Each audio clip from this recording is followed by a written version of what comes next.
Good morning, James. Good morning. Hey, great to see you.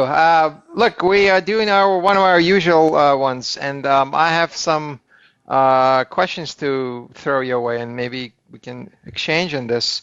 Large scale Scrum, Yes, sir. estimation, refinement, multi-team setup, multiple teams, more than two teams working on the same product, out of the same product backlog for the same product owner. That's our lives, yours and mine, right? Or at least that's where we try to educate teams and individuals. Now, but let's just say an average person or an average company they did not learn large-scale Scrum organizational structure and design, and they are constantly having this non-ending, ongoing saga with how do we estimate and refine by multiple teams? How do we make this process robust, reliable, and also how can we generate data and metrics from all of this so that we can roll it up to the sky through layers and layers and layers of our organization and still, be safe that we are not sending ambiguous or inaccurate data.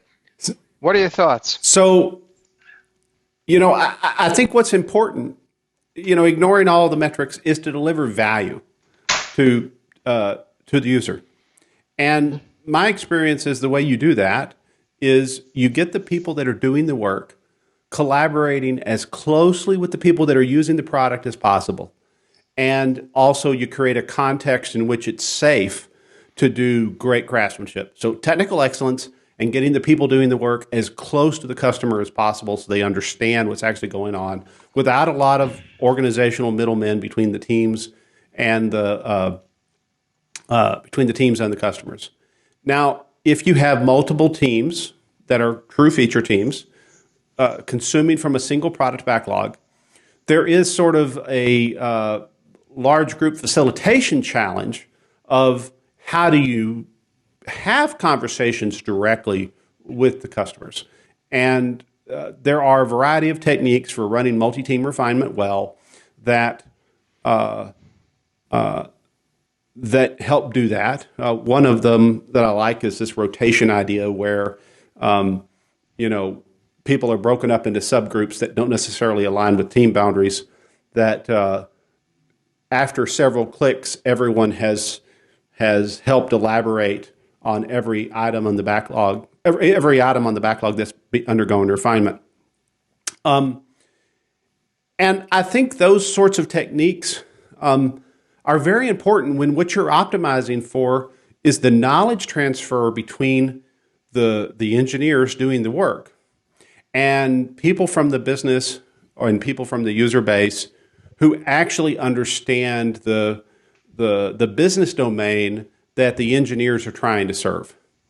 And I think it's important to realize that's where that is so good.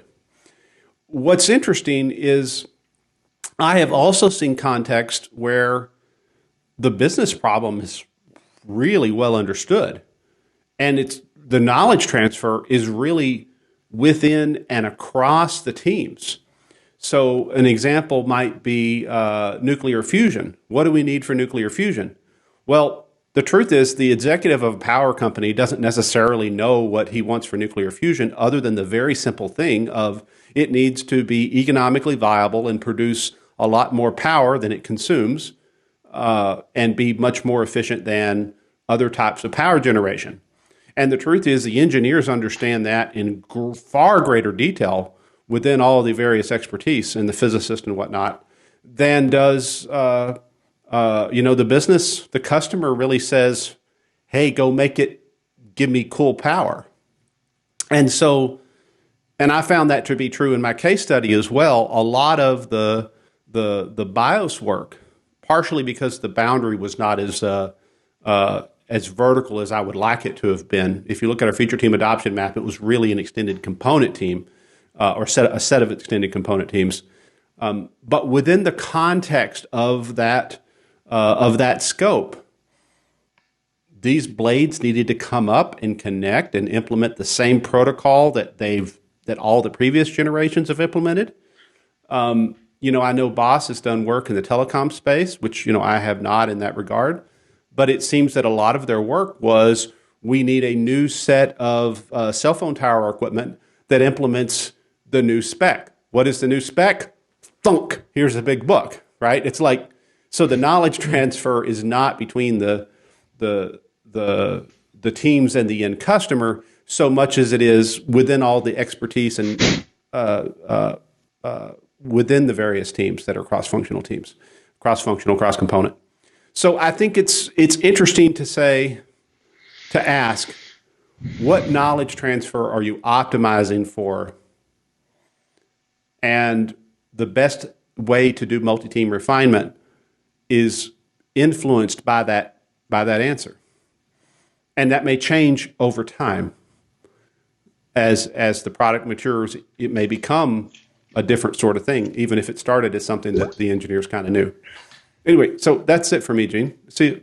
Well, thanks for sharing your perception and perspective, James. That's very useful. Thank you. I'm not sure I can add much to it. We'll just probably add a little bit to what you mentioned. So it's actually a big point you just made, multi-team product backlog refinement, which essentially means multiple teams.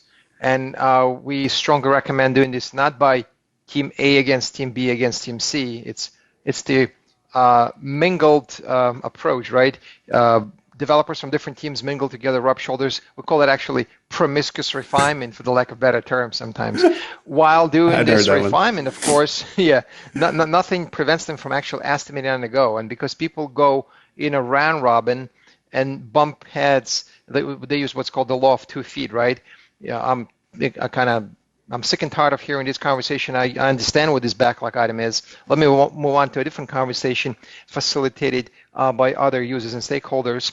So we do round robins multiple times, and we understand the same product backlog item being discussed and presented by different developers and spoken about by different developers. So we rub shoulders. We understand it's a very, very homogeneous mixture of up to 50 developers in the same room, working together closely and talking to each other. So in my view also, if we do take this approach, which is, I don't say radically different, but significantly different from the way traditional multi-team discussions take place, right? You are there, I'm over there, my team is over there. We don't talk to each other. We talk through managers or translators and people that sit in between. We are going to be naturally facing these typical organizational concerns, problems. Our teams are not stable and not dedicated. Capacities are not predictable. Well, in large-scale Scrum, we don't have this issue by design. Our velocities and your velocities are different. Our understanding and your understanding is different. It's us versus them. Everyone does their own little thing. Of course, their refinement methods and understanding that they generate as individual teams is different. It's like apples or oranges, right? You can't really mix it up. You can't add it together. So then, unfortunately, what we oftentimes see, managers and X-role people come in and say, well, we're going to do a sophisticated mathematics here. We're going to normalize these estimations. We're going to use a specific scientific formula to come up with some miraculous magic numbers so we can roll them up to our senior executives so they can do budgeting. But deep at heart, everyone knows this is a fudged mathematics. This is fudged algebra. And does the CEO care, and do the customers care? Do they actually care how many PBIs are created that sprint? Exactly. They care about things that are completely different, like return on investment, business impact, business value delivered. So those metrics, just as good as whatever your paper can hold. So in large-scale Scrum, we actually don't deal with this problem, or at least we have significantly reduced it, because in large-scale Scrum, developers from different teams estimate and refine and estimate together. This is why we oftentimes hear people asking, well, it sounds like it's just one big team. Well, less product group, essentially, At times when people interact and refine and plan, could be viewed as a very large team that people work very closely together without middleman and translation layers, and therefore, of course, refinement and estimation by naturally would be just more reliable. I don't want to say more precise because precision and accuracy isn't the same, but more reliable and accurate. Yeah. And to be fair, I think both of us are saying that the team should be focused on delivering value, and that's really where stuff that's meaningful, whatever the numbers say. But this, I don't think that. I think people sometimes say, "Well, then you don't care about dates." Is like, is having something ready for a trade show not important? Are you throwing that baby out with the bathwater? Yeah. You want to respond to that one? Yeah, I mean, I can only say that as a paying customer or as an internal user who would be eventually using what's being delivered, I could care less about anything that is tangential or indirect to my personal selfish benefit. And therefore, I would be always looking for business value and business-centric outcomes. You have sprinted for 2 weeks. What have you delivered? You're feeding me metrics. You're giving me promissory notes, IOUs. Well, I actually would appreciate much more if you gave me something tangible and shippable that I can put to use. So not to say that all of the indicators are useless and wasteful. Some of them actually, we need to look at some of them. And also depends who is asking and who is looking at those. But at the end of the day, as a paying customer, I don't want to have a promissory note or a PowerPoint presentation or some other sort of a report that talks about it would be nice when we deliver it in 3-4 sprints or with the next release. What's on my plate today? What food can you put on my plate today? I'm paying you, right? I mean, I'm a customer or indirectly through internal budgets. So I think that's important point to make. And with large-scale Scrum, just like with Scrum, we tend to deliver, we strive to deliver value with every sprint. And just because we have more people, we does not necessarily mean we lose the essence of this. So we're very conscious about this because in large-scale Scrum, we are product-centric. We have the same product back and the same product owner, and we try to be very careful not to dilute this into some nonsense we see oftentimes. Thank you, Gene. I think this was great. So thanks for listening today. Remember that Gene and I are putting we're putting this content on both of our LinkedIn posts. Also, you can find this on your YouTube channel for the Agile Carpentry YouTube channel, which sometimes is an easier way to watch on your phone if you want it to be in landscape. Then sometimes the LinkedIn is kind of hard to see the video. And then also, this is available on Spotify in the Agile Carpentry channel.